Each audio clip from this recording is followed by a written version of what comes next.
I'm Laura, and I'm 19 years old.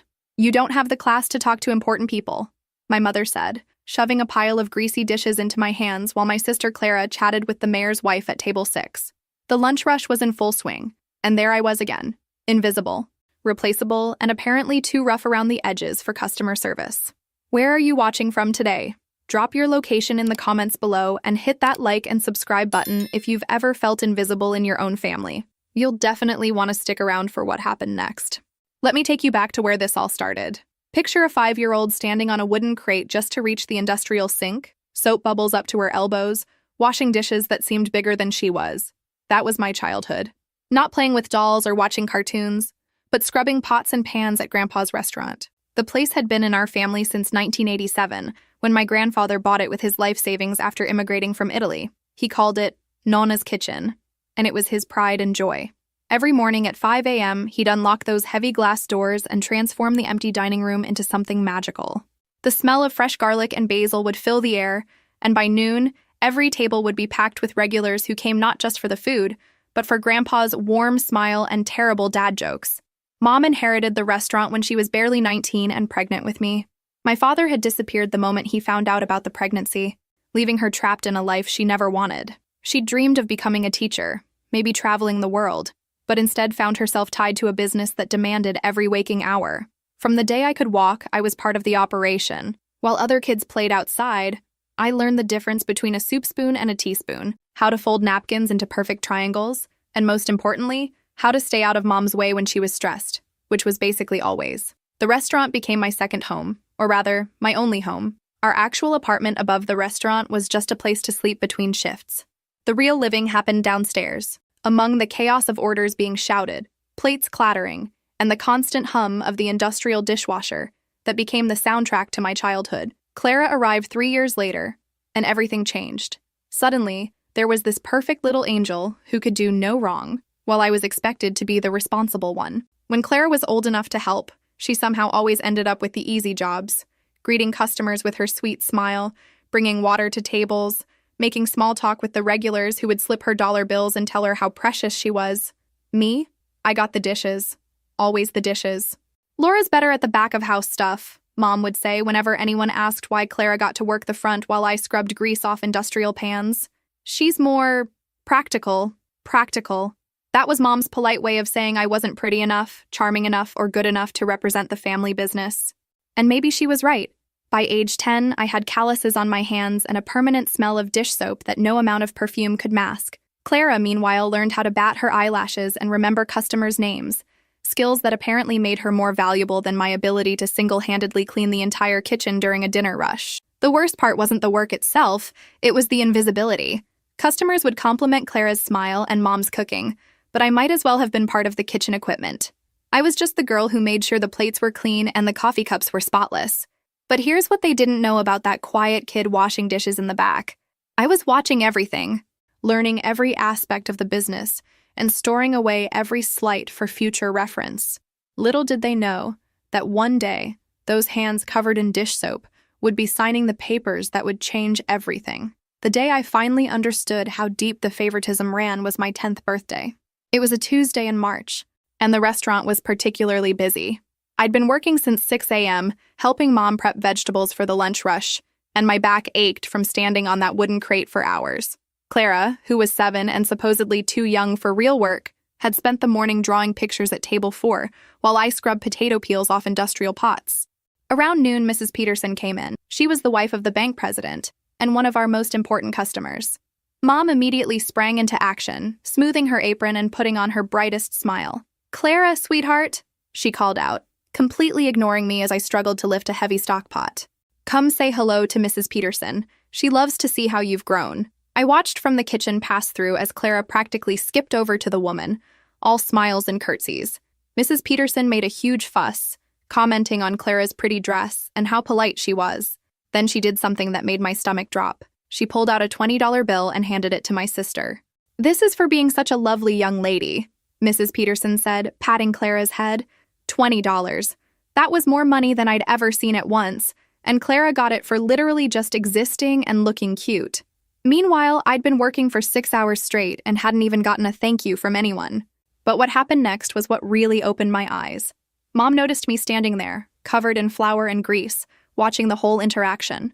Instead of calling me over to meet Mrs. Peterson, she quickly moved to block the woman's view of me. "Laura's busy with kitchen duties," she said with a tight smile, subtly pushing me back toward the dishwasher. "We try to keep the work areas and dining areas separate for hygiene purposes. Hygiene purposes. As if I was some kind of contaminant that might spoil the pristine dining experience. I was 10 years old, and in that moment, I realized that my own mother was ashamed of me. Mrs. Peterson nodded approvingly, as if Mom had just demonstrated excellent business management. The two women continued their conversation while Clara basked in the attention, and I returned to my endless pile of dishes, feeling smaller than ever. That night, after we'd finally closed and cleaned everything, I worked up the courage to ask Mom about it. How come Clara gets to meet the important customers but I don't? Mom was counting the day's receipts, not really paying attention. Clara has a way with people. She's naturally charming. But I work harder than she does, I protested, immediately regretting the words as soon as they left my mouth. Mom's head snapped up, her eyes flashing with irritation. Work isn't just about scrubbing dishes, Laura. Customer service is an art form. Some people are born with it and some aren't. The implication hung in the air like smoke from the kitchen grill. Clara was born with it. I wasn't. Besides, Mom continued, softening slightly, you're really good at the behind-the-scenes stuff. Every restaurant needs someone reliable in the kitchen. Reliable. There was that word again. It was becoming clear that reliable was code for invisible but useful. From that day forward, I stopped expecting to be included in the front-of-house activities. I carved out my own little world in the back, learning every aspect of kitchen operations, memorizing suppliers' phone numbers, and figuring out which distributors gave us the best prices. While Clara learned how to charm customers, I learned how to run a business, though nobody seemed to notice or care. The pattern continued for years. Clara got prettier, more charming, and more beloved by customers and Mom alike. I got stronger, more competent, and more invisible. By the time I was 13, I could run the entire kitchen operation single-handedly, but I was still introduced as our dishwasher to anyone who bothered to ask. The only person who seemed to see my worth was Grandpa. Even though he'd officially retired and handed the restaurant over to Mom, he still came in most afternoons to help with the dinner prep. He'd find me in the kitchen, usually elbow-deep in some thankless task, and would quietly slip me a piece of candy or tell me stories about the early days of the restaurant. "You know, Laura," he said one particularly difficult day when Mom had been especially harsh about my attitude, "this place needs someone who understands hard work. Pretty smiles don't keep a business running." Those words meant everything to a 13-year-old who felt invisible in her own family. But even Grandpa couldn't change the fundamental dynamic. In Mom's eyes, Clara was the star, and I was just the supporting cast. What none of them realized was that all those hours in the back, all that time being overlooked and underestimated, was teaching me lessons they'd never learn. I was absorbing everything about the business, understanding its weaknesses, and slowly forming plans that would take years to execute. The day I finally decided things had to change was the day I turned 16 and asked for something that should have been automatic for any working teenager. Picture this: a 16-year-old who'd been working at her family's restaurant for over a decade, finally working up the courage to ask for what every other teenager in America got for flipping burgers at McDonald's, an actual paycheck. I'd spent weeks rehearsing the conversation in my head. I had all my arguments lined up. I worked more hours than some of the part-time employees. I knew the business inside and out. And legally, I was old enough to earn minimum wage. It seemed reasonable, logical, fair. I should have known better. It was a slow Tuesday afternoon, and I found Mom doing paperwork in the tiny office behind the kitchen. Clara was at school, because unlike me, she got to attend classes instead of spending her afternoons scrubbing grease traps. "Mom," I started, trying to keep my voice steady, "I wanted to talk to you about something." She didn't look up from the invoices she was reviewing. If it's about getting more hours off for social activities, the answer is no. We can't afford to hire extra help. Actually, it's the opposite. I was hoping we could discuss getting paid for the work I do here. That got her attention. Mom's head snapped up so fast I thought she might get whiplash, and the look on her face was somewhere between shock and amusement. "Paid?" She said the word like I'd just asked her to buy me a Ferrari. "Yes. I've been working here for 11 years, and I think it's reasonable to expect some compensation. I'm 16 now, and legally..." "Legally?" Mom laughed. Actually laughed, cutting me off mid-sentence.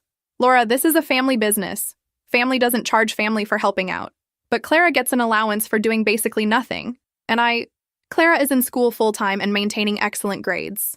She helps here when she can, but her education comes first." Mom's voice was getting sharper. Unlike someone I know who seems to think the world owes her something for doing basic household chores. Household chores. 11 years of professional kitchen work, and she called it household chores. Mom, I'm not asking for charity. I'm asking for fair payment for fair work. I put in 40 hours a week here, sometimes more. If you hired someone else to do what I do, you'd have to pay them. If I hired someone else, Mom said, standing up from her chair, they wouldn't have an attitude problem. And they'd understand that this family has given you everything you have. The roof over your head, the food you eat, the clothes on your back. That's your payment. I felt something shift inside me, like a puzzle piece clicking into place. For the first time, I was seeing the situation clearly. This wasn't about me not deserving payment. It was about Mom needing me to work for free. The restaurant wasn't doing well enough to pay me what I was worth, so instead, she'd convinced herself that I should be grateful for the privilege of unpaid labor. You know what, Mom? You're right. If you hired someone else, they wouldn't have an attitude problem. They'd also quit after a week of being treated like this. Mom's face went red. How dare you speak to me that way? After everything this family has done for you, what exactly has this family done for me? Given me a childhood of unpaid labor while my sister got to be a normal kid? Made me feel like I'm not good enough to interact with paying customers? Convinced me that asking for basic respect is having an attitude problem? The words were pouring out now. 11 years of resentment and frustration finally finding their voice. You are ungrateful and selfish, Mom said, her voice cold and controlled. And if you think you can do better somewhere else, you're welcome to try. But don't expect this family to support your education if you're not willing to support this family. There it was. The threat I'd been expecting. Stay and work for free, or lose any chance of going to college. Most teenage girls would have backed down at that point. Most would have apologized and gone back to washing dishes with their heads down and their mouths shut. But I wasn't most teenage girls. I was someone who'd been running a commercial kitchen since age 5, who knew every supplier's phone number by heart, and who had just realized that my mother's power over me was entirely dependent on my willingness to accept it. You know what, Mom? I think I will try somewhere else. The color drained from her face. She clearly hadn't expected me to call her bluff. Laura, don't be ridiculous. Where are you going to work? You have no experience outside of this restaurant. I almost laughed at the irony. No experience. I had more restaurant experience than most adults. I just needed to find someone willing to pay me for it. I guess we'll find out, I said, untying my apron for what I hoped would be the last time. Mom watched me walk toward the door, and I could tell she was warring between her pride and her panic. She needed me more than she'd ever admit, but she also couldn't bring herself to treat me with basic dignity. Fine, she called out as I reached for the door handle, but don't come crawling back when you realize how good you had it here. I paused with my hand on the door, looking back at the woman who'd spent 16 years convincing me that I was lucky to be exploited by my own family. Mom, I said quietly, I've never had it good here. That's why I'm leaving. The door closed behind me with a soft click, but it felt like the end of an era. For the first time in my life, I was walking away from everything I'd ever known, with nothing but my own determination to sustain me. What I didn't know was that the best decision of my life was waiting for me just 3 blocks away, in the form of a help wanted sign that would change everything. 3 days after walking out of Nana's kitchen, I found myself standing outside Tony's Bistro, a small family-owned restaurant near the local community college. The help wanted sign in the window felt like a lifeline, and I was desperate enough to grab it. The owner, Mrs. Santos, was a no-nonsense woman in her 50s who looked me up and down when I asked about the waitressing position. You got experience? She asked, wiping down glasses behind the counter. 11 years, I said, which was technically true even if most of it had been washing dishes. You're what, 16? 17? 16, but I've been working in restaurants since I was 5. That got her attention. Child labor, huh? Your parents okay with you working here? I hesitated. We had a disagreement about compensation. I decided to find employment elsewhere. Mrs. Santos laughed, a rich sound that filled the empty restaurant. Compensation disagreement at 16? Kid, I like you already. Tell you what, I'll give you a trial shift tonight. We're short-staffed for the dinner rush, and if you can handle it, the job is yours. If I could handle it? Lady, I'd been handling restaurant rushes since elementary school. That first shift was a revelation. For the first time in my life, I was interacting with customers directly, taking orders, making recommendations, and actually being appreciated for my knowledge of food and service. When the night ended, Mrs. Santos handed me $67 in tips, more money than I'd ever held at once. You're a natural, she said, counting out my share of the tip pool. Most new servers take weeks to get the hang of table rotation, but you manage 6 tables like you've been doing it for years. Because I had been doing it for years, just not the front of house part. All those hours watching Clara interact with customers, all that time observing from the kitchen, had taught me exactly what good service looked like. Mrs. Santos offered me 20 hours a week to start, which would be perfect for fitting around my school schedule. For the first time in my life, I had a real job with real pay, and it felt like freedom. The phone call from Mom came 2 days later. "Laura, this has gone far enough," she said, skipping any pretense of greeting. "Mrs. Peterson asked where you were yesterday, and I had to make up some story about you being sick. You need to come back to work." "I have a job, Mom, at Tony's Bistro." The silence on the other end was deafening. Finally, she spoke again, and her voice was ice cold. "I see. Well, I hope you've thought about how you're planning to pay for college, because we certainly won't be helping someone who abandoned her family." There was the threat again, but this time it felt different. This time I had options. "I'll figure it out," I said. "Laura, be reasonable. You make good grades, but college is expensive. Your father and I were planning to help with tuition, but if you're not part of this family anymore—" "I never stopped being part of this family, Mom. You just never valued my contribution enough to pay me for it. We gave you room and board. You gave Clara room and board too, plus an allowance, plus the privilege of being treated like a human being instead of a kitchen appliance." The conversation ended with Mom hanging up on me, but I felt oddly relieved rather than upset. For years, I'd been afraid of losing their financial support for college, but now I realized something important. Their support came with chains attached. If working my way through college meant being free of those chains, it was a price worth paying. Over the next few weeks, I threw myself into my job at Tony's with an enthusiasm that surprised even me. Mrs. Santos noticed my dedication and started teaching me about front-of-house management, vendor relationships, and customer retention strategies, all the business skills I'd never learned while stuck in the kitchen at Nonna's. "You've got good instincts," she told me one evening as we closed up. "Have you ever thought about studying business or hospitality management?" The idea hadn't occurred to me, but suddenly it seemed perfect. I'd spent my entire childhood in the restaurant industry without ever considering that I could build a career from that experience. "I'm planning to apply to the community college for next fall," I said. "Maybe I could look into their business program." Mrs. Santos smiled. "Let me know if you need a reference. Anyone who can handle our dinner rush on their first night has management potential." Management potential. Those words echoed in my head for days. All my life, I'd been told I was good at behind-the-scenes work, reliable but not leadership material. For the first time, someone was suggesting I could be more than just a pair of hands doing invisible work. The final conversation with Mom about college came in May, right before graduation. "Laura, I'm giving you one last chance to come home and work this out," she said when she called. "Your father and I have been discussing it, and we're willing to pay for your first semester if you come back and help us through the summer." "What about a salary?" I asked. "Room, board, and college tuition. That's more than generous." "Mom, I'm making more money in 3 shifts at Tony's than you're offering me for 40 hours a week at Nonna's. Plus, Mrs. Santos treats me with respect." "Respect doesn't pay for textbooks, Laura." "Actually, it does. Respect means fair wages, which means I can afford my own textbooks." The silence stretched on for a long moment. Finally, Mom spoke again, and her voice was tired rather than angry. "Fine. You've made your choice. Don't expect us to help when you realize you can't afford college on a waitress salary.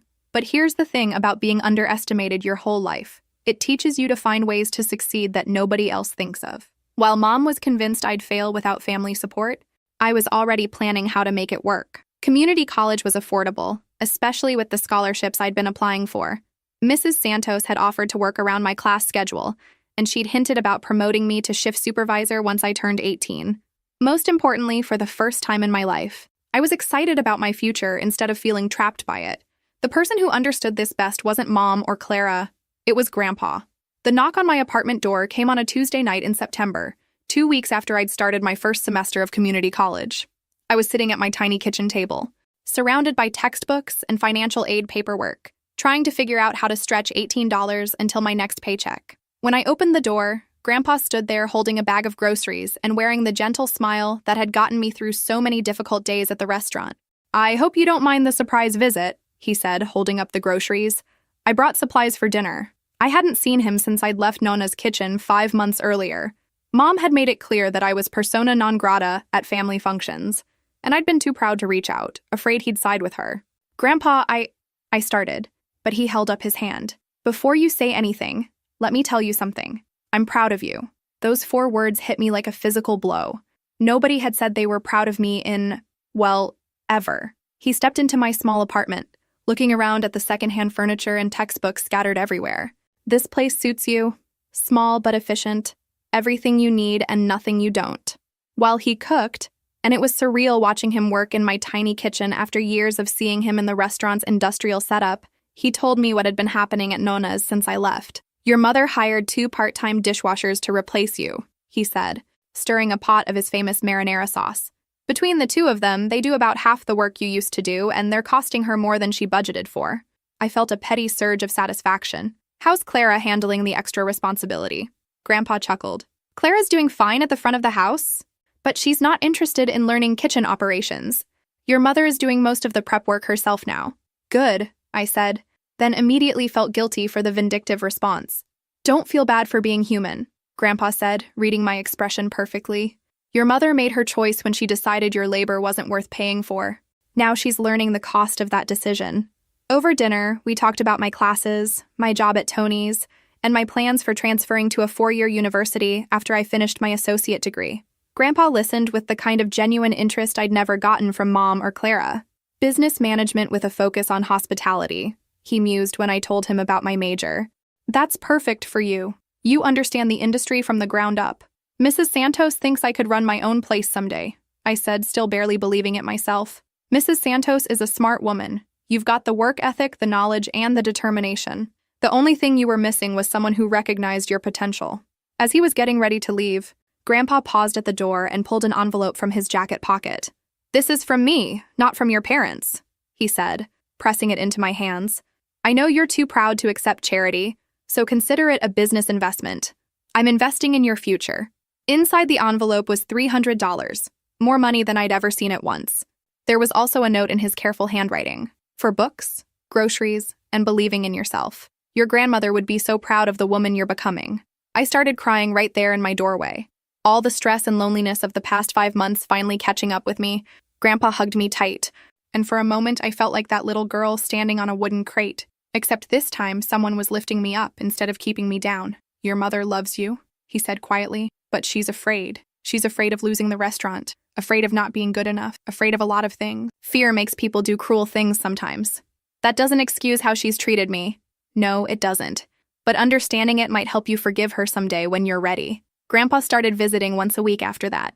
He'd bring groceries or help me with particularly difficult homework, and he'd always leave with updates about my progress that I knew he was sharing with the rest of the family, whether they wanted to hear them or not. Laura made Dean's list. I'd hear him tell Mom on the phone one evening when he thought I was in the bathroom. She's also being considered for a promotion at Tony's. The promotion came in December, shift supervisor on weekends, with a raise that brought my hourly wage to $12. Mrs. Santos also started giving me more responsibilities, like scheduling other servers and handling difficult customers. You're management material, she told me during my review. I've been in this business for 30 years and I can spot leadership potential when I see it. Coming from someone who'd built her own successful restaurant from nothing, those words meant everything. It was during one of Grandpa's weekly visits that he mentioned Mom had been asking about me. She wants to know how you're doing, he said carefully, watching my reaction. She could call and ask me herself. Pride is a powerful thing, Laura. Sometimes it's harder to admit you were wrong than to just keep being wrong. I understood pride. I'd been living on it for months, refusing to ask for help even when I was down to ramen noodles and hope for dinner. But pride was also what had driven me to prove everyone wrong about my potential. Maybe someday, I said, but we both knew I wasn't ready yet. What I didn't know was that someday would come sooner than expected, and in a way that would change everything forever. The phone call that changed my life came on a Thursday morning in March. The call came at 6:47 a.m., waking me from the deep sleep that only comes after pulling a double shift and studying until 2 a.m. The number on my phone was Grandpa's, but the voice on the other end was Mom's, shaky and raw. Laura, she said, and I could hear tears behind the word. You need to come to the hospital. Grandpa, he had a heart attack. The world tilted sideways. I was dressed and in my car within 5 minutes, driving through empty morning streets with my hands shaking on the steering wheel. The hospital smelled like disinfectant and fear, and I found Mom and Clara in the cardiac unit waiting room, both looking smaller and more fragile than I'd seen them in years. Mom looked up when I walked in, and for a moment, all the hurt and anger between us dissolved into shared grief. How is he? I asked, sitting down across from them. Stable, but serious, Mom said. The doctor said the next 48 hours are critical. We sat in that sterile waiting room for 3 days, taking turns sleeping in uncomfortable chairs and drinking terrible coffee from vending machines. For the first time in almost a year, we were just a family dealing with something bigger than our resentments. Grandpa survived, but the heart attack had been massive. The doctor explained that he'd need extensive rehabilitation and would never be able to work the way he used to. At 83, the man who'd built Nonna's kitchen from nothing was finally being forced to slow down. "I'm sorry," Mom said to me on the third day as we sat together in the hospital cafeteria while Clara was visiting Grandpa. "I'm sorry for how I treated you, and I'm sorry it took almost losing Dad for me to say it." It wasn't a complete apology. There was no acknowledgement of the years of unfair treatment or the financial manipulation, but it was more than I'd ever expected to get. "I'm sorry too," I said, because I was. I was sorry that our family was so broken that it had taken a medical emergency to get us in the same room. Over the following weeks, as Grandpa recovered, the reality of his situation became clear. He wouldn't be able to help at the restaurant anymore, and Mom was struggling to keep up with everything alone. The two part-time dishwashers had both quit after a particularly busy Friday night, and Clara was overwhelmed trying to handle the front of house by herself. "We might have to sell," Mom told me during one of my hospital visits with Grandpa. "I can't run it by myself, and we can't afford to hire enough help to replace what Dad used to do." I felt a complex mix of emotions hearing that. Part of me was sad. Despite everything, Nonna's kitchen was still the place where I'd grown up. But another part of me, a part I wasn't proud of, felt vindicated. This was what happened when you drove away the person who'd been holding everything together. Grandpa was awake during that particular conversation, and he spoke up from his hospital bed. "Maybe it's time," he said quietly. "I'm too old to fight anymore, and the business has never been the same since before your mother took over." The admission hung in the air like smoke. Mom's face crumpled, and I realized that she'd been carrying the weight of feeling like a failure for years, watching the restaurant slowly decline under her management compared to Grandpa's golden years. "It's not your fault, Mom," I said, and I meant it. "You never wanted to run a restaurant. You only did it because you had to." She nodded, wiping her eyes with a tissue from the bedside table. "I was 19 and pregnant with no other options. I've been trapped there for 19 years, watching other people live the lives they chose while I served pasta to strangers who don't remember my name." It was the most honest thing she'd ever said to me. "So sell it," I said. "Take the money and do something you actually want to do." "Like what?" "I'm 38 years old with no college degree and no skills outside the restaurant industry. You could go to school. You could travel. You could figure out what makes you happy instead of what pays the bills." For the first time, I saw something like hope flicker in Mom's eyes. The conversation about selling Nonna's kitchen continued over the next several weeks. Mom contacted a business broker and started the process of getting the restaurant appraised. The early estimates suggested she'd clear enough after paying off the debts to have a decent nest egg for starting over. What none of us knew was that I'd also been making some plans of my own. 3 days after Grandpa was released from the hospital, I got a call from someone I'd never expected to hear from, the family lawyer who'd handled Grandpa's will and estate planning for years. "Miss Rodriguez," he said, "I need to schedule a meeting with you regarding your grandfather's estate. There are some matters we need to discuss." "Is Grandpa okay? Is this about medical bills?" "Your grandfather is fine. This is about a trust that was established in your name several years ago. Now that you've graduated high school and are well into your college education, certain provisions have been triggered." "A trust? In my name?" I had no idea what he was talking about, but the serious tone in his voice suggested it was something significant. The meeting was scheduled for the following Wednesday, and I spent the days leading up to it wondering what Grandpa could have possibly set aside for me. Maybe a few $1,000s for college, or some family heirlooms that held sentimental value. What I discovered in that lawyer's office would change the trajectory of not just my life, but my entire family's future in ways none of us could have imagined. Little did I know that the girl who'd been washing dishes for 11 years was about to become the one holding all the cards. Walking into that lawyer's office, I expected maybe a small college fund or some old family jewelry. What I got instead was a complete rewrite of my future, delivered by a balding man in a gray suit who spoke like he was reading a grocery list. "Miss Rodriguez, your grandfather established an educational trust in your name when you were 5 years old," Mr.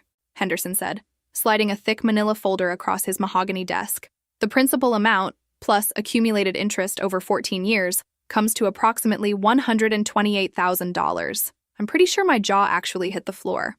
$128,000? That was more money than I'd ever imagined having in my entire lifetime. "There's more," Mr. Henderson continued, apparently unaware that he'd just turned my world upside down. "Your sister Clara has a similar trust, though hers won't be accessible until she completes her college education. Your grandfather was very specific about that requirement." "Clara had a trust too?" My mind was spinning, trying to process this information. Grandpa had been planning this for years, setting aside money that none of us knew existed. Did my mother know about these trusts? I asked, though I already suspected the answer. No. Your grandfather was adamant that the trusts remain confidential until each beneficiary met the educational requirements. He felt that knowledge of the inheritance might interfere with your motivation to pursue higher education. Smart man. If I'd known about this money when I was 16 and fighting with Mom about working for free, I might have been tempted to quit school and just wait for the payout. Grandpa knew me better than I knew myself. What are the restrictions on how I can use the money? I asked, still trying to wrap my head around the reality that I was suddenly wealthy by any reasonable standard. The money is yours to use as you see fit, with one caveat. Your grandfather included a letter explaining his hopes for how it would be used. Mr. Henderson handed me a sealed envelope with Laura, written in Grandpa's careful handwriting. I opened it with shaking hands. My dearest Laura, if you're reading this, it means you've graduated and are building the life you deserve. This money represents every dollar I could save from the restaurant's profits over the years, set aside not as charity, but as an investment in your potential. I've watched you work harder than anyone should have to, especially a child. I've seen your mother's fear turn into harshness, and I've seen how it's affected you. You deserve better, and this money is my way of making sure you have the freedom to choose your own path. Use it wisely, but don't be afraid to use it boldly. Sometimes the biggest risk is not taking one at all. All my love, Grandpa. I was definitely crying now, right there in the lawyer's office. This wasn't just money. It was validation from the one person who'd always believed in me, delivered from beyond the grave at exactly the moment I needed it most. Take your time, Mr. Henderson said kindly, pushing a box of tissues across the desk. As I sat there, wiping my eyes and rereading Grandpa's letter, a crazy idea started forming in my mind. Mom was planning to sell the restaurant. She needed the money to start over, and she was dreading the process of finding a buyer who would take care of Grandpa's legacy. What if the buyer was me? Mr. Henderson, I said slowly, hypothetically speaking, would this amount be enough to purchase a small restaurant? He leaned back in his chair, studying me with new interest. That would depend on the restaurant's value, debt load, and asking price. But for a small family establishment, it's certainly possible. The idea was insane. I was 19 years old with 3 years of college under my belt and a part-time job at Tony's Bistro. I had no business experience beyond washing dishes and taking orders, but I also knew Nona's kitchen better than anyone alive, understood its operations inside and out, and had ideas for improvements that Mom had never been interested in hearing. If someone wanted to make an offer on a restaurant, but keep their identity confidential until the sale was finalized, how would that work? Mr. Henderson smiled for the first time since I'd entered his office. I take it this isn't entirely hypothetical anymore? Let's say it's not. Well, purchases through a trust or LLC are quite common in business acquisitions. It allows for confidentiality and can simplify the transaction process. I left that office with my head spinning and a cashier's check for $128,000 in my purse. More importantly, I left with a plan that would either be the smartest thing I'd ever done or the most spectacular failure in family history. Probably both, knowing my luck. The first thing I did was drive to Tony's and ask Mrs. Santos if she had a few minutes to talk. If I was going to do something this crazy, I needed advice from someone who actually knew how to run a successful restaurant. You want to buy your family's restaurant? She said after I'd explained the situation. The same restaurant you walked away from because they wouldn't pay you minimum wage? I know it sounds insane. It sounds perfect, she interrupted. Laura, you know that business better than anyone. You've seen what doesn't work. You understand the customer base, and you have fresh ideas that haven't been tried yet. Plus, you'd be saving a piece of family history. But I'm 19, and I've never managed anything bigger than a weekend dinner shift. Mrs. Santos laughed. Honey, I was 21 when I bought this place with money I'd saved from 3 jobs and a loan from my grandmother. Sometimes being young and fearless is exactly what a business needs. The validation meant everything, but I still had the practical matter of making an offer without revealing my identity. That's where Mr. Henderson earned his fee. He set up a limited liability company called Heritage Hospitality LLC and structured the purchase offer to come through the company rather than from me personally. The beauty of the plan was its simplicity. Mom wanted to sell, and Heritage Hospitality was offering full asking price with a quick closing. She'd have no reason to dig too deeply into who was behind the LLC, especially since the offer was exactly what she'd been hoping for. The only tricky part would be keeping my mouth shut while watching her celebrate selling the restaurant to a mysterious buyer who was, in fact, her own daughter. But after years of keeping my thoughts to myself while scrubbing dishes, I figured I could manage a few more weeks of strategic silence.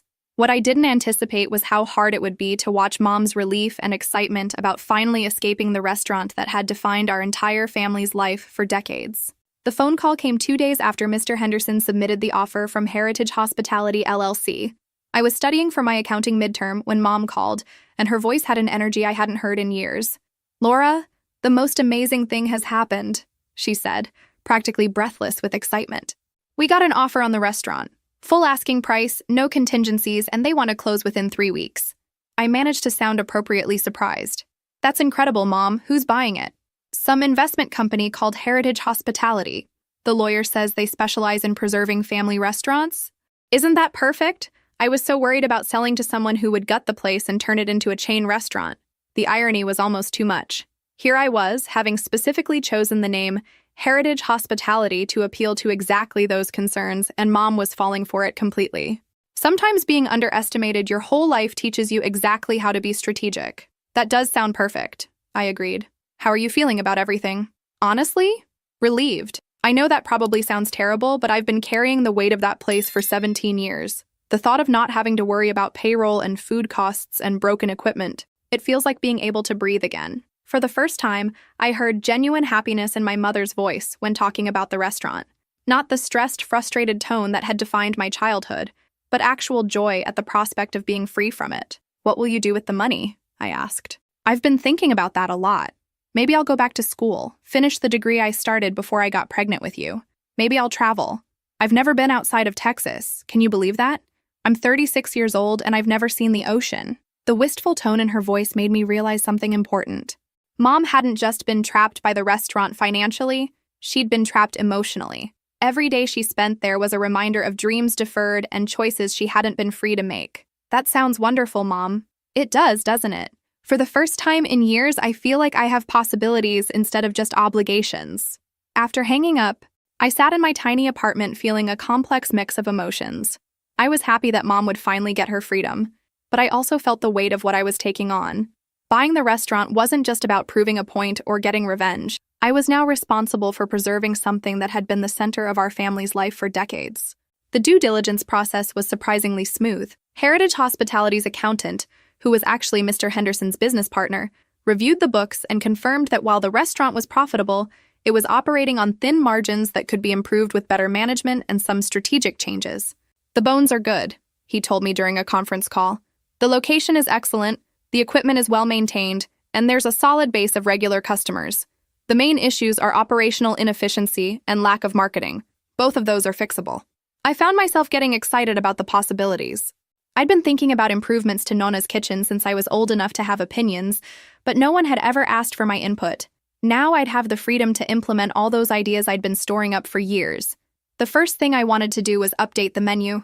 Mom had been serving basically the same dishes since she took over from Grandpa, but I'd learned at Tony's that customers appreciated seasonal specials and creative takes on classic dishes. The second priority was improving the efficiency of the kitchen operations. I knew exactly which processes were slowing things down and how to fix them, but the biggest change I wanted to make was in how employees were treated. Fair wages, clear expectations, and recognition for good work. Revolutionary concepts at Nana's kitchen, apparently. 2 weeks before closing, I had lunch with Clara for the first time since Grandpa's heart attack. She'd been working extra hours at the restaurant while Mom handled the sale preparations, and she looked exhausted. "I can't believe someone actually wants to buy that place," she said over her sandwich. "I mean, I love it because it's family, but it's so much work for so little profit." "What will you do when it sells?" I asked. "Mom says the new owners might want to keep some of the current staff, so maybe I'll stay on for a while. I'm thinking about going to culinary school, actually.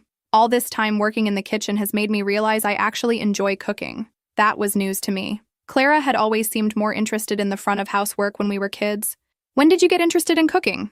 "Honestly, after you left. Mom needed more help in the kitchen, so I had to learn. Turns out I'm actually pretty good at it. I've been experimenting with new recipes, but Mom's not interested in changing anything." I felt a pang of guilt hearing that.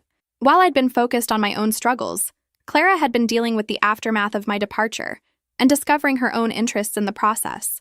"Culinary school sounds perfect for you," I said. "You should definitely pursue that."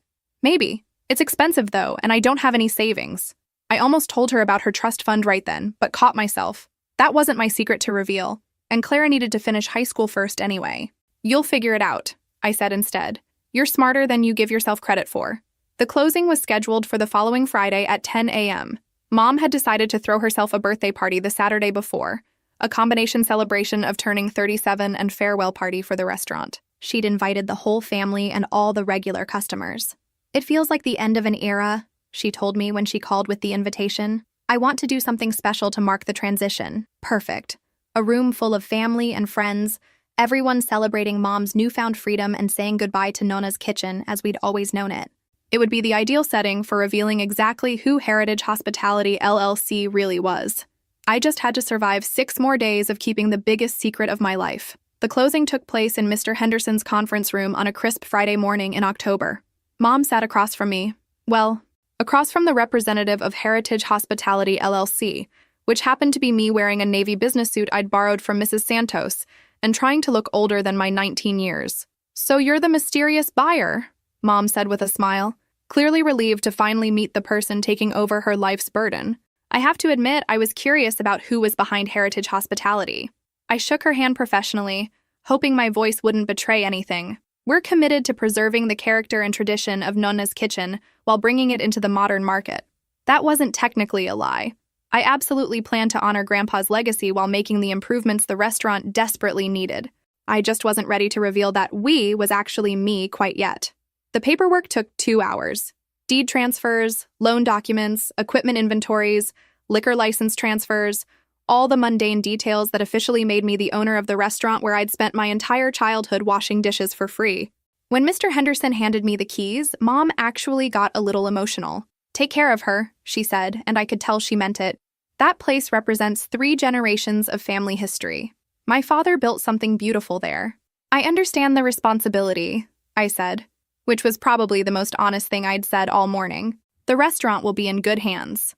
After Mom left to deposit her check and start her new life, I sat alone in the empty conference room holding the keys to Nona's kitchen. 24 hours earlier, I'd been a college student with a part-time job and a head full of dreams.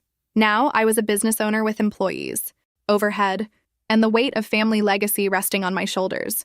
The smart thing would have been to wait until after Mom's party to take possession, to keep the secret a little longer and reveal everything in a controlled environment. But I couldn't resist the temptation to walk through my restaurant, while it was empty and quiet. Nona's kitchen looked different when I unlocked the door that afternoon. It was the same dining room I'd known since childhood, the same kitchen where I'd learned to work, but everything felt subtly transformed. This wasn't the place where I'd been the invisible dishwasher anymore. This was my domain. I walked through each section methodically, seeing it with new eyes. The dining room could seat 48 people comfortably, but with some rearrangement, we could probably fit 55. The kitchen was well-equipped but poorly organized. I could improve efficiency just by relocating some of the prep stations. The office was a disaster, with filing systems that seemed designed to make simple tasks complicated. But underneath all the operational issues, I could see the potential. This place had good bones, a loyal customer base, and a reputation for quality food.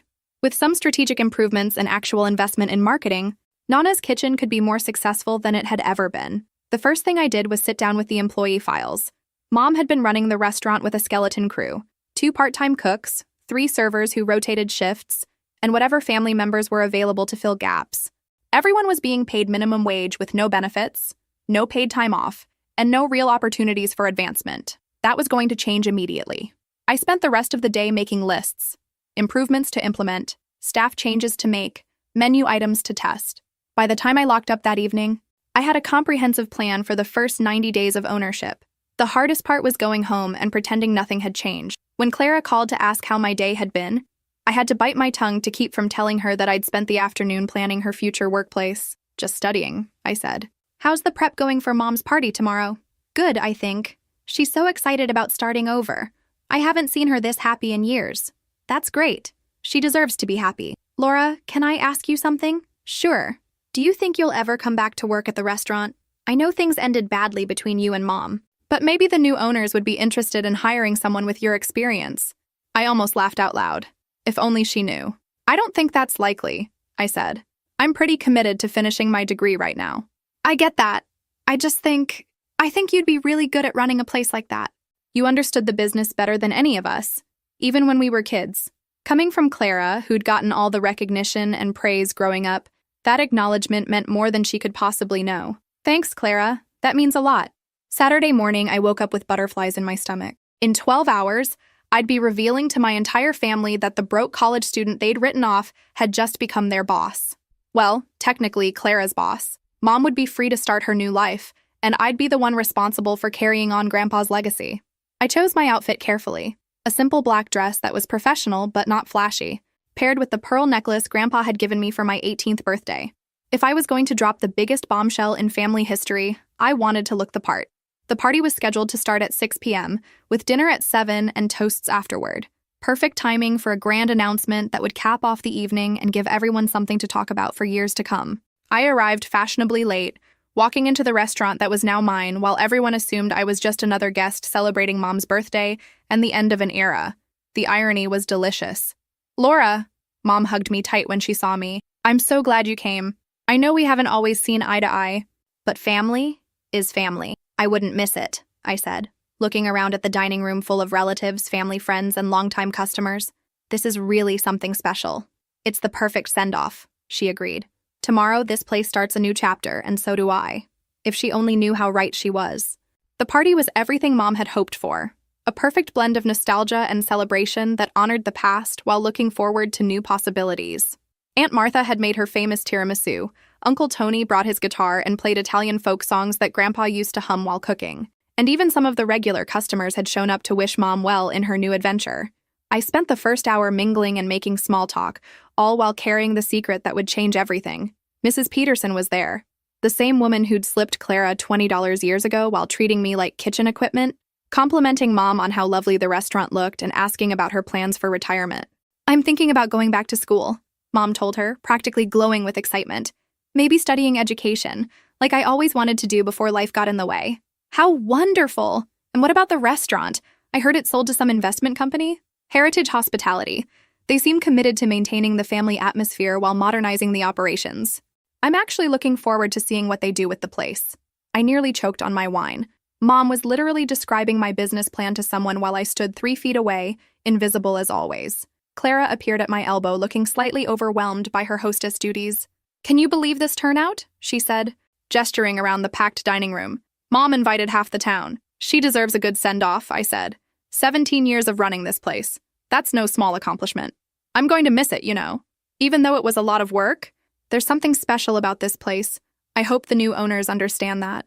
"I'm sure they will," I said, fighting back a smile. As the evening progressed, I found myself watching my family with new eyes. Clara was working the room like she'd been born to it, remembering everyone's names and making them feel welcome. She really did have a gift for hospitality, something that would serve her well in the restaurant industry if she chose to pursue it. Mom was radiant, accepting congratulations and well wishes with the grace of someone who'd finally found peace with a difficult chapter of her life. Even some of the older relatives who'd always treated me as an afterthought were being unusually friendly. Cousin Maria, who'd never acknowledged my existence at family gatherings, actually sought me out to ask about college. "Your mom says you're studying business? That's so practical. Much more sensible than some of the silly majors kids choose these days." Practical. There was that word again. But for once, it didn't sting. Being practical had served me well. Practical enough to save money. Practical enough to work multiple jobs. And practical enough to recognize an opportunity when it presented itself. At 7:30, Mom called everyone to attention for the toasts. She'd positioned herself near the kitchen pass-through, the same spot where I'd watched countless interactions from the shadows over the years. "I want to thank everyone for coming tonight," she began, her voice carrying easily across the hushed dining room. "This restaurant has been the center of my life for 17 years, and saying goodbye to it feels like closing a book that's defined my entire adult life." There were murmurs of appreciation from the crowd, and I saw several longtime customers wiping their eyes. "My father built something beautiful here," Mom continued, "and I've tried my best to honor his legacy while raising my daughters and keeping the business running. But I'll be honest, I'm ready for a new adventure. I'm ready to find out who I am when I'm not defined by pasta sauce and prep schedules." Laughter rippled through the room. Even Mom's jokes were landing tonight. The new owners seem to understand what makes this place special, and I'm confident that Nana's Kitchen will continue to serve this community for generations to come. So please, raise your glasses to new beginnings, for the restaurant and for me. Everyone raised their glasses, including me. The irony of toasting my own secret business acquisition while pretending to be just another family member was almost too much to handle. To new beginnings, the room chorused. As people began to disperse and return to their conversations, I caught Clara's eye across the room. She was helping clear some of the appetizer plates, even though this was supposed to be a party rather than a working event. Old habits die hard in restaurant families. I made my way over to where Mom was accepting hugs and congratulations from various guests. This was it, the perfect moment for the revelation that would either be remembered as the most brilliant surprise in family history or the most shocking betrayal, depending on your perspective. "Mom," I said, touching her arm lightly, "could I say something to the group?" She looked surprised but pleased. "Of course, sweetheart. I'm sure everyone would love to hear from you." I walked to the same spot where she'd given her toast, looking out at the room full of family and friends who thought they knew exactly who I was and what my place in this story would be. The butterflies in my stomach had evolved into full-sized pterodactyls, but I'd never felt more sure of anything in my life. "Excuse me, everyone," I called out, and the conversations gradually died down. "I have something I'd like to share with you all." Mom beamed at me from the front row, probably expecting some sentimental speech about family and tradition. Clara smiled encouragingly from where she stood near the kitchen door. Even Mrs. Peterson looked mildly interested in what the practical daughter might have to say. None of them had any idea that in the next 60 seconds, everything they thought they knew about me was about to change forever. "Thank you all for being here tonight to celebrate Mom and the incredible legacy of Nana's Kitchen," I began, my voice steadier than I'd expected. "This restaurant has been the center of our family's life for decades, and it holds memories and traditions that are irreplaceable." Nods and murmurs of agreement rippled through the crowd. So far, so good. Everyone was expecting a sentimental tribute to family and tradition. When Mom told me she'd found buyers who understood the importance of preserving that legacy, I was thrilled. It's not easy to find people who appreciate both the business potential and the emotional significance of a place like this. Mom's smile was getting wider by the second, clearly proud that her daughter was finally showing proper appreciation for the family business. So I was especially pleased to learn that Heritage Hospitality LLC shares our values about family restaurants and community traditions. Clara nodded enthusiastically from her spot near the kitchen. Even she was buying into this build-up. "In fact," I continued, reaching into my purse for the leather folder I'd carefully prepared, "I was so impressed with Heritage Hospitality's vision for Nona's Kitchen that I decided to get more involved with their plans." I pulled out the official ownership documents, still keeping them close to my chest. "Which is why I'm excited to announce that Heritage Hospitality LLC has asked me to serve as the new general manager of Nona's Kitchen." The room erupted in surprised applause. Mom's face lit up like Christmas morning. Clearly, she was thrilled that the new owners had recognized my potential and offered me a leadership role. "That's wonderful, Laura," she called out over the clapping. "I always knew you had management potential." I held up my hand to quiet the room, savoring this moment of suspended disbelief before everything changed forever. "Actually, Mom, there's one more thing." I opened the folder and held up the deed transfer documents. Heritage Hospitality LLC didn't just offer me a management position. Heritage Hospitality LLC is me. I'm the new owner of Nana's Kitchen. The silence that followed was so complete you could have heard a breadcrumb drop. 48 people stared at me like I'd just announced I was an alien from outer space. Mom's mouth fell open. Clara's eyes went wide as dinner plates.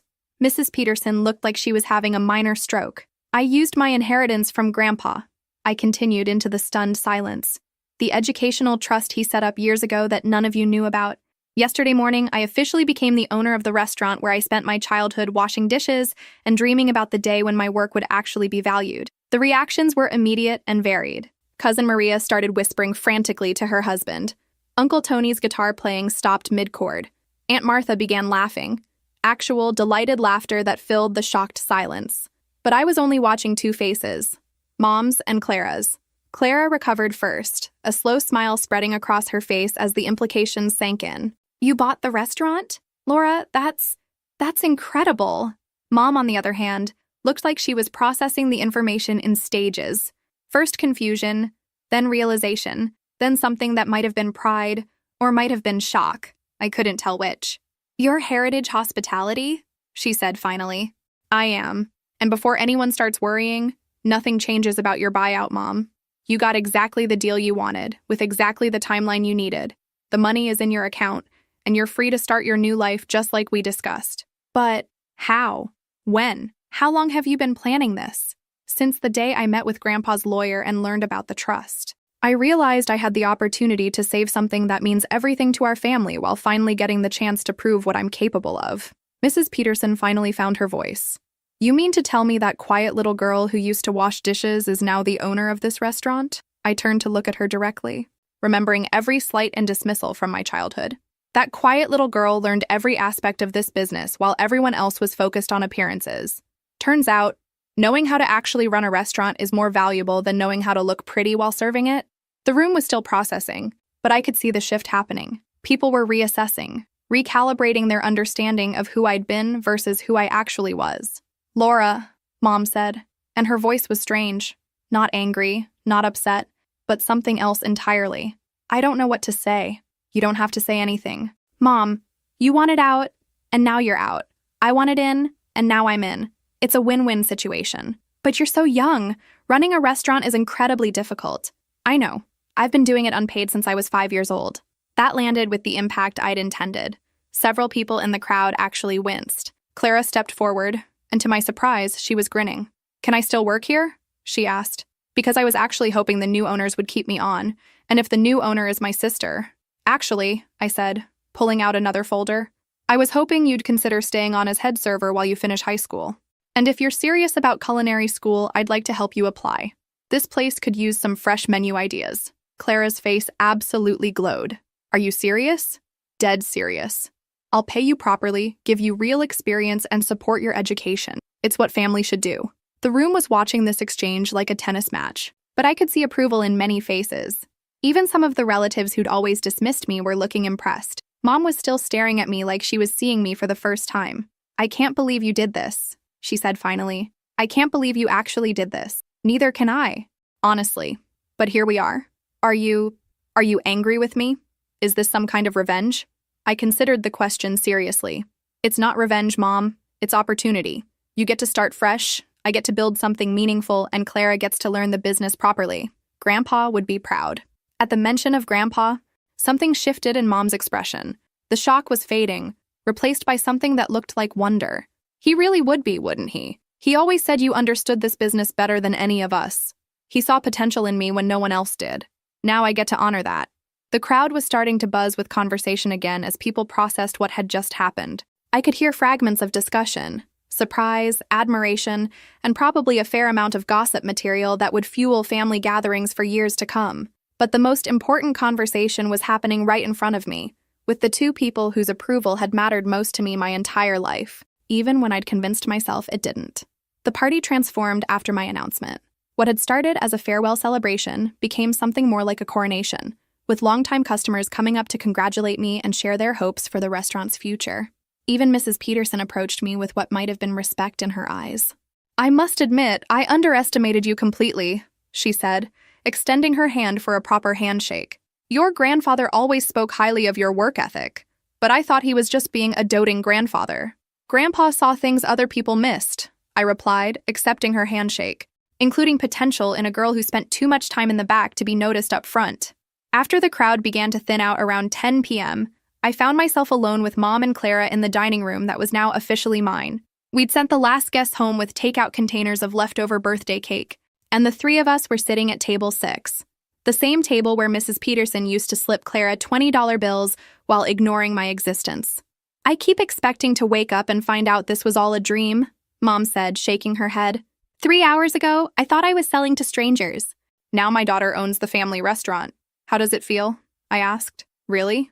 Mom was quiet for a long moment, considering the question. "Honestly, it feels perfect. I was terrified about selling to people who might not understand what this place means, but you know every inch of this restaurant. You understand its history and its potential better than anyone, even though I'm 19 and have no formal business experience. Especially because you're 19. You have the energy and vision to take this place further than I ever could. I was just trying to survive here. You're planning to thrive." Clara had been uncharacteristically quiet through this exchange, but now she spoke up. "Laura, can I ask you something? How long have you been planning this? Because the way you handled everything tonight, that wasn't spontaneous." I smiled. "Since the day I met with Mr. Henderson and learned about the inheritance. But honestly, I think I've been preparing for this my whole life without realizing it." "What do you mean?" "Every dish I washed taught me about kitchen efficiency. Every order I watched you take taught me about customer service. Every mistake I saw Mom make taught me about business management. I was getting a masterclass in restaurant operations from age 5. I just didn't know it was an education at the time." Mom laughed, but it wasn't bitter. So all those years I thought you were just helping out. You were actually learning how to replace me? Not replace you, Mom. Succeed you. There's a difference. What are your plans? Clara asked. Are you going to change everything? Some things, I admitted. The menu needs updating. We've been serving the same dishes for 10 years. The kitchen workflow could be more efficient. And I want to implement proper employee benefits and training programs.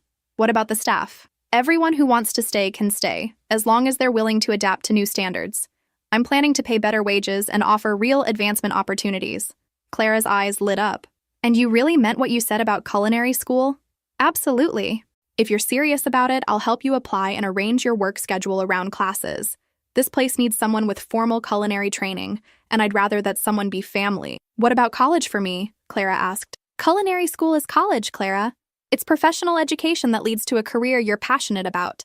That's more valuable than any generic degree. For the first time, I saw Clara looking at me with something like admiration rather than just affection. I can't believe my big sister is going to be my boss, she said with a grin. I can't believe my little sister is going to help me revolutionize this place, I replied. Mom stood up and walked over to the framed photo of Grandpa that hung near the kitchen entrance. It was taken in 1987, the day he'd opened Nona's kitchen, and he was beaming with pride and possibility. He would be so proud of you, she said softly. Not just because you bought the restaurant, but because of how you did it, with dignity and planning and respect for everyone involved. I learned that from him, I said. He always treated people fairly, even when it cost him. And I didn't, Mom said, turning back to face me. I know that, Laura.